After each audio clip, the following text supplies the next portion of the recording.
So John Nagenda ye muntu eyali awandiika paragraph emu ng'ezitowa ttani 2. Ekitegeza wasomanga nnyo one man's week. Definitely.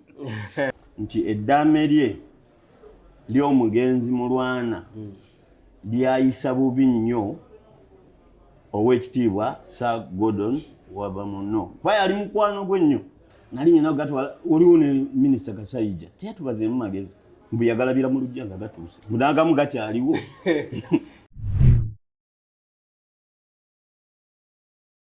The Investigator YouTube channel. Like, subscribe, and share. What a week. We are having our weekly wrap, and I'm joined by Stanley Ndaula, the investigator as usual. A gun that fires, not for hire. And Daniel's Nabongo, Tata the Prince. And I'm your host, Jaco David Waluka, 24/7 like an AK-47. Yes, like I have mentioned, what a week to wrap up with. The sad demise of one of Uganda's most talented cricketers, presidential senior advisor on media and public relations, John Nagenda. The rushing of Chancellor and St. John's Ambulance President Gordon Wavamunno to Germany. We have the details, plus a sneak peek into the Iron Sheet saga. Welcome. It is very sad indeed to lose Honorable or Mr. John Nagenda. It's very, very sad. Mwami Ndaula. Mwami Nagenda abadde munnamawulire. Ate nchuwa waliwo ky'omumanyiko. Ki ky'omumanyiko? Of course munnamawulire yenna akugamba nti agenda kwebuuza ku John Nagenda yani oyo omwesonyiwa abasi munnamawulire. Naddala bw'aba mu myaka lyaffe n'okukkako wansi myaka 4 omuntu yenna amaze emyaka 10 ekitono ennyo mu mawulire teweetaaga introduction of John Nagenda. John Nagenda abamu ku ffe tujja gamba nti yatumentalinga. Omanyi ekirungi kye tulina wayinza okuba nga waliwo ali eyo ojjako tomulabangako tokolanga ki naye nga alafubana nnyo okuwandiika nga ajjako okukola amawulire nga ajjako. So John Nagenda alina abantu bangi nnyo ndowooza kyemmanyi abamulabiddeko lwakuba nti abantu abasinga obungi abayagala n'agamba nti nze Stanley Ndaula byline yange Stanley Ndaula ekitegeera they never accredit abantu bakola kinaye nze ng'omuntu John Nagenda was one of those people. Actually they are abalala kambogereko nga nabalamu. John Nagenda mukadde wange Joakim Buwembo balina empandika yaabwe yanjawulo era omuntu ayinza okwebuuza naye John Nagenda awandiika that hard stuff. Awandiika that hard stuff. Actually olumu yawandiika n'agamba nti neewuunyisa okulaba abasajja abakulu 24 nga they are chasing after a piece of rubber. Okitegeera gamba nga yalina hyuma eyo abadde ne hyuma eyo ng'ategeeza abasajja for 90 minutes ng'abasajja bagoba akatundu ka rubber ategeeza abasambi b'omupiira. So ngeri yatuwandikamu oyinza n'okulooza nti ebyemizannyo si byakola ki naye nga kyemanyi ne cricket nayo bakozesa mupiira simanyi balinamu that target. Yes. So John Nagenda nze John Nagenda Joakim Buwembo omunafu omulala yafa bamuyitanga Ruched. From Ruched. Yakubanga katuli baziyita mistake kanya.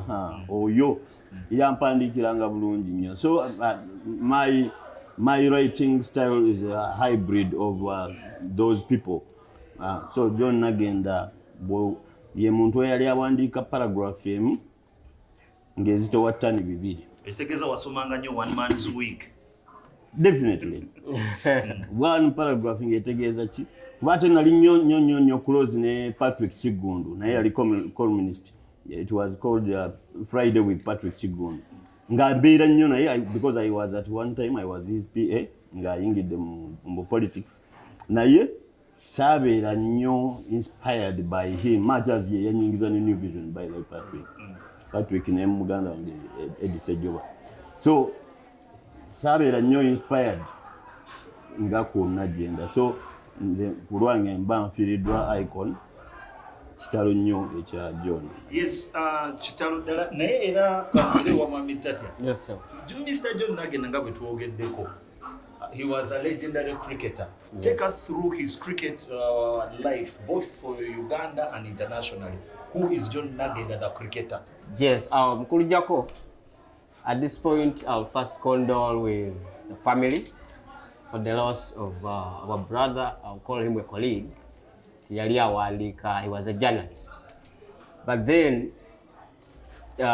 nja kusaasira nnyo bannaffe aba Uganda Cricket Association nti John Nagenda ali omu kwabo abassaako ettaffaali eryasooka ku kuzimba omuzannyo gwa cricket mu ggwanga erya Uganda. Awo waliwo mukulu Samu Walusimbi, waliwo omugenzi Ivan Chayonka, yalinga Mushero. So nti abo abasatu be bakola ettaffaali eryasooka ku introducinga omuzannyo gwa cricket mu Uganda. Lwaki ngamba nti nja kusaasira ekibiina kya Uganda Cricket Association? John Nagenda ne munne Sam Walusimbi nga bwe babadde baliwo as the two surviving legends of the game. Kyanaku nti ono agenze, Sam Walusimbi akyaliwo. Beba bakiikirirako ettiimu gye bayitanga the East African Cricket Team. Ebungereza mu World Cup, one of those World Cup editions ezasooka mu 1975. Yes. So nga bwe ngambye ye ne Sam Walusimbi bakiikirira omuzannyo gwa cricket mu East Africa. Joli abalamu wano last year December ennaku z'omwezi zaali 3 December 2022.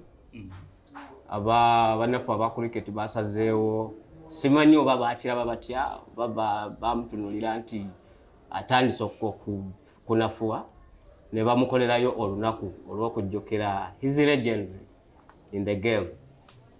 Era bamukolerawo olunaku, sponsors baaliwo ku Cricket Oval.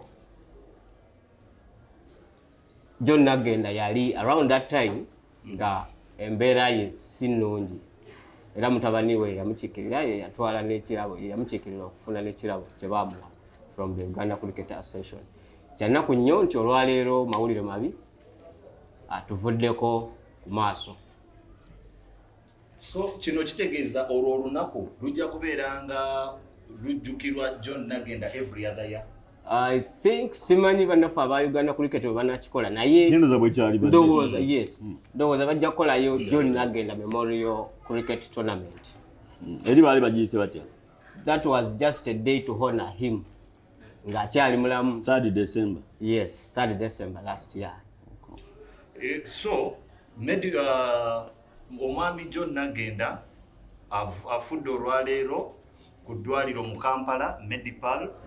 Yes, waneeno gye bali batutte General Katumba Wamala we yafuna biri ebizibu. Ebirala ebyenzijukira ku John Nagenda nti he was always proud okubeera mu kino yakulirako Ebungereza oba n'awangalirayo, nti Nagenda at the same time yalinga y'omuntu ali proud okubeera nga yaconnectinga kabaka wa Buganda Ronald Muwenda Mutebi. During that days yali Saabalangira ne journalist we bayita William Pike. Yes. Yali CEO wa New Vision. N'abatwala abali Dr. Apollo Milton Obote gye yagambanga those kind of people were called just baboons and Bayita kabaka baboon. Nedda Bayoweri Museveni mu nsiko. So he led the team yagenda ye Kabaka ne William Pike okukyalira Yoweri Museveni at that time. Yali rebel leader wa NRA. Wow. Yes. So ndoza eyo transition ye paka we yatuuka mu State House nova presidential senior advisor. Senior advisor. I think he was going to be there for good because the kyenyiza oku describing Nagenda in one word, he was a non-nonsense guy. Non-nonsense. I like him. I will always honor him for that. He was non-nonsense. Kachinja. Yes, rest in peace, Honorable and Mr. John Nagenda naye ng'ebyo byonna bikyali awo. John Nagenda atugenzeeko ate nkiwuliddeko ne Chancellor, Ambassador, businessman Gordon Wavamunno, Gordon Wavamunno ayina ebitiibwa bingi mu St. John's Ambulance bamuyita OBE, ayina OBE Order of the British Empire. Wow. I'm sorry ebigambo St. John mbimanyi simanyi lwaki. Ne Mr. Ndawulo obaddeko ne-information ya mwami Wavamunno. What is really happening? Information nawe ogiyina ogiwandiise naye nga ekyamazima kiri nti olunaku lw'eggulo ku Lwokutaano owekitiibwa Sir Gordon Wavamunno yatuusiddwa mu ddwaliro e German nga ku lusegere kwe kuliko omwana we gwayagala ennyo Belinda. Naye kitutte ebbanga abadde mugonvu, kitutte ebbanga nga bamugezaako omukoomesi ng'akole ki. Abafamire ab'okumpimpi famire n'emikwano bantegeeza nti ye yali ya kita bagamba mundeke mpumule saagala kukola ki specialized treatment abroad. Yeah, something like that. Ngali bagamba naye mutawanira kidoza mulinga yagamba mundeke mpumulire wano naye ndowooza ntegeezebwa nti mutabani we Elvis mukwano gwo n'amugamba muzeeyi ne bw'oba oyagala kuwummulira mu bitiibwa byo naye tusaba abakkiriza tugamba nti nno nti ebyamagero bibeerawo tusaba Mukama amusuuse aleme kugenda kuwummulira mu bitiibwa naye asobola ate okudda nga mulamu. So yagenze German naye ng'abadde amaze ebbanga. Ennaku ezo yayita gundi, yayita abaana be bonna, amusole tusa abaana be naye abakozi bonna WBS naddala kuba nali awo ne ba Caritas Kalisimbi, mikwano gyange bakiwanuka, babusulwa Martin Nsereko nga ndaba ku gundi ku mikutu egy'enjawulo ng'abayise baselebratinga bonna. Buli nali nkozeeko ku WBS kyali kyamaanyi nnyo naye tekinnoweza na myezi bbanga ddene. N'ayogera ebintu bingi nnyo ebyali omuntu alengera munda aba alaba nti yali akikola okugezaako okusibirira entanda abaana bano nga lumwanyiza okuddamu maybe obutaddamu abamu kubalaba basaasaanye bakoze batya. So it was embeera eyo gyabaddemu okumala omwaka mulamba. Waliwo bw'otunuulira programu zaffe wano ku YouTube channel zirina stories zetuyinza obutagendamu nnyo kuba lumu twayogera ku Hope Mukasa twayogera ku story ya Hope Mukasa abantu ne batabuka naye nga sometimes ebintu ebimu bituuka ku bantu olw'okukola ki olw'okuyigiriza abalala. Okay, kiyinza gwe okuba nti tekikutuuseeko nti okigenderedde naye bwe kikutuukako tetulina kyakukola naye omulala ayigiramu ki.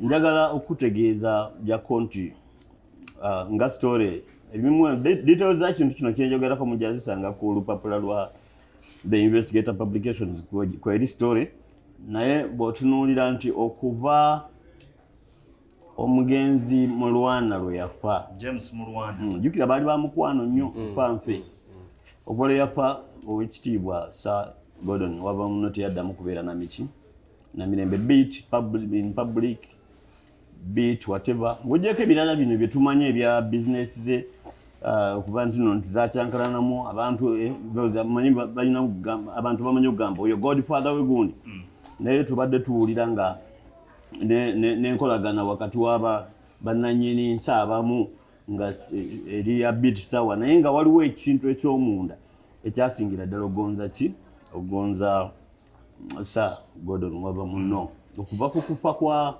James Mulwana era ndowooza ezo details tuzirina ku mawulire gaffe agagendo agafulumye dda nitty-gritty of that story. Nsumulula osuna kwegali naye ekintu ekyo oli ayinza okugamba kuba omuntu oyinza obutamusuubira kuva wano ate n'agenda asoma okunoonya ayinza obutaba na budde nga bwe twagamba nti abasomi baffe twagala obbagondezaamu ate alabe YouTube channel ate alabe atalabe visual alabe asome atasome awulirize. So it is about eddaame ly'omugenzi Mulwana. It rubbed Sir Gordon the wrong way, very wrong.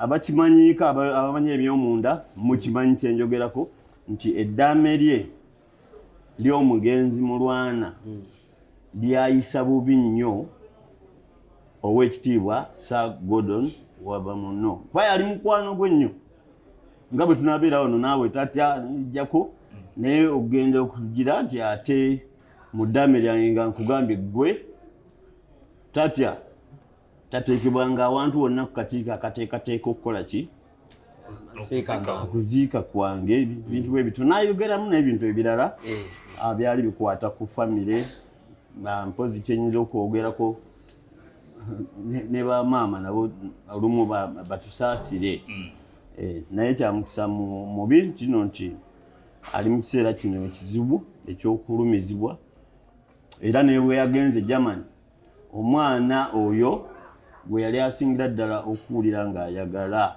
yali mwana omanyi mu baana b'oyinza okubaamu n'omwana oyo Belinda ate n'abeera nga yaliko buki naye ekyomukisa twebaza Mukama nze kulange manyi ndi muntu wakwagala nnyo Katonda neebaza Katonda nti omusajja wadde byonna byabeerawo naye asigala ng'ayagala omuki omwana manyi si buli gw'ozadde nti yalina okukola ki yalina okubeera omwana abaana abamu nze nyina abaana abasoba mu benzadde naye nga baana bange ate ne ku mutima nga nkifiiringa so Belinda yamuliko ku kitanda gwe yagenze naye naye nga okuva ku kufa okwo teyaddamu kubeera na mirembe abamusemberera mu kimanyi nti abadde olumu abeera nnyo sayidi z'ekigoowo eyo nga byawulirira olumu emirembe olw'ebyo ebyakola ki ebyabeerawo naye mu byonna tumusabira Mukama amusuuse era akomewo nga mulamu.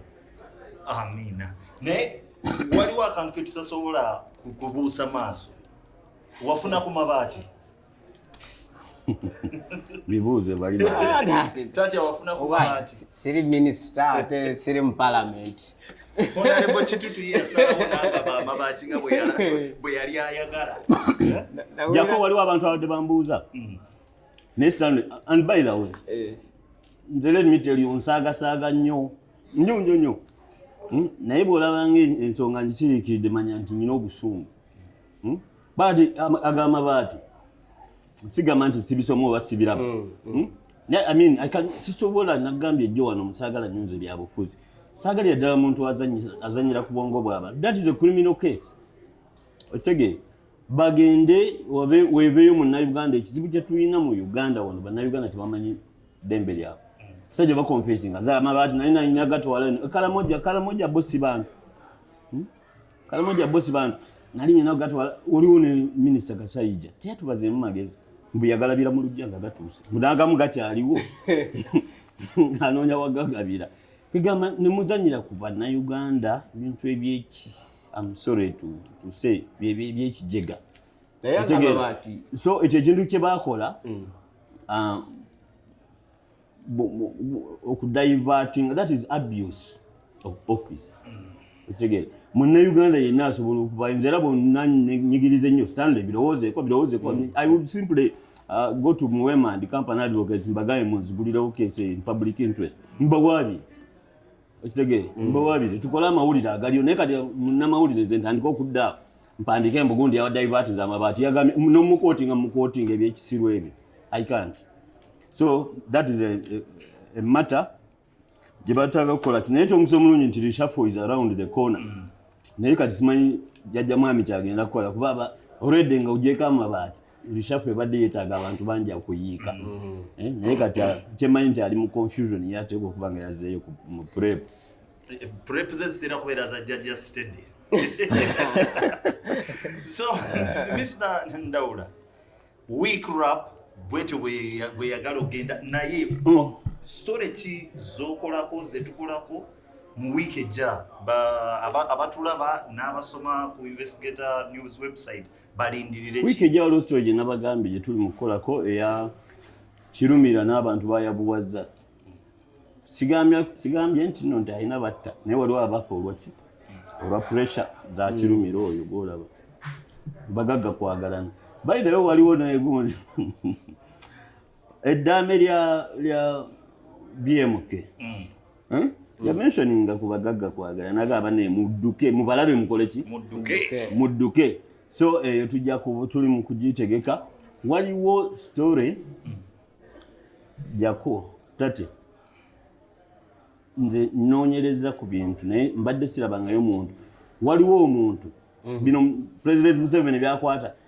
ettaka ndiwadde ba veterans lino ettaka ndiwadde bano ayina ettaka lyeyagaba naye nga waliwo omuwagizi we otegeera n'amanya nti era bagenda ditunda abo bamafiya ntegeerekeka nkulayirira yakwata ssente ze n'akola buli kimu neyeteeka mu pozitioni y'omuguzi ne bamukolera everything paka lwe yagenda n'atuuka ne ku kyapa n'akijjayo nga kiri mu mannya gaabo president gwe yakola ki kati akirina mu ngalo bw'ati omanyi bwe kiri agamba kati njagala kiddiza president agabe ebiriyo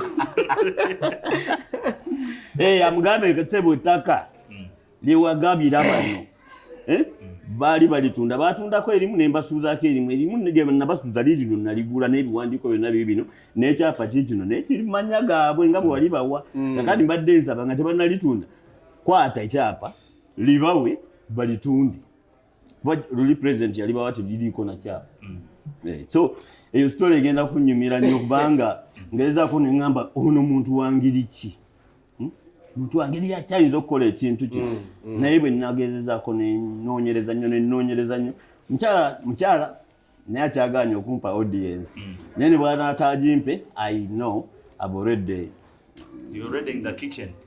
in the kitchen cooking bw'anaaba akkiriza n'atuwa ate kati Moses yayishiga tumumanyi gwe tuwandiikako abaana ba banka be bali mu kunyigiriza tubamanyi so naye nze kyansanyudde nnyo nti ku lwaba ababonaabona ono tayina gwe yeebuuzaako yagamba naye kino ekintu kankiyingiremu otegeera ndabise abaki nekiyinzayo nonakuba n'abapolitics abagamba mbu tulabise singa okola ekintu bwe kityo n'olabisa ddala nga si bya kujingajinga bya social media so mukyalo oyo story tugikolako ejja kutunyumira nnyo waliwo new tax park nayo mulimu emivuyo mingi obukulembeze bwayo nekyo musombi nti kati ate byegattibwamu minisita obukulembeze bwa new tax park bwa minisita yabuteekawo olw'ebibye so kati kyekikwewuunyisa nti Museveni akalulu buli lunaku Kampala yeyongera kukola ki kale tetuganye nti no nti aluzinga genuinely bamukuba akalulu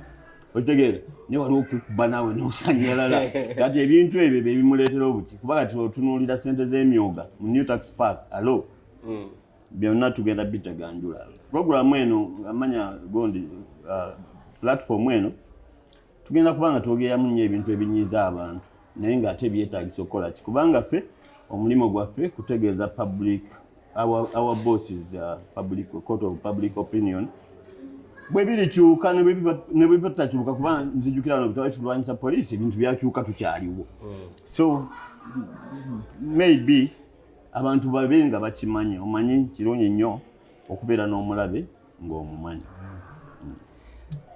otera okukaggala tuggale naki naye nga nzigadde takataggalako agaddewo naye ebya bulijjo ebyagundi nti tugenda tuli mu kuzimba kintu kya kuggalawo myaka 10 ate tutandika emirala already tukiriko tuli wano ku YouTube channel our visual platform tugenda podcast yetyeyo ebeda tugenda kubitulukako okuyingira omwaka emyaka 10 egiddako ng'ate tulina kyetufuuse so because we started the online platform eri open mu kusooka wetwajjira ng'amawulire ogasoma online olina kusubscribe netugaleeta netugamba musome kabisita oba ne data kati byonna tugenda bikyusa tugenda kukyusa embeera such that investigator is respected for being what so tujja kusaba abantu subscribing ogenda notunuulira abantu no batulaba naye tubasaba n'okusubscribinga such that bw'osubscribinga n'oteekako notifications ezo buli ke tuleeta waakiri okaseebinga wali naye ng'omanyi nti tugenda kukola kuba ebiseera ebisinga obungi tujja kukola nga programs mpanvu tujja ziteemaatemangamu so paati tu bwejja ng'osobola ogikola n'obugambo obwo mukama abeere nammwe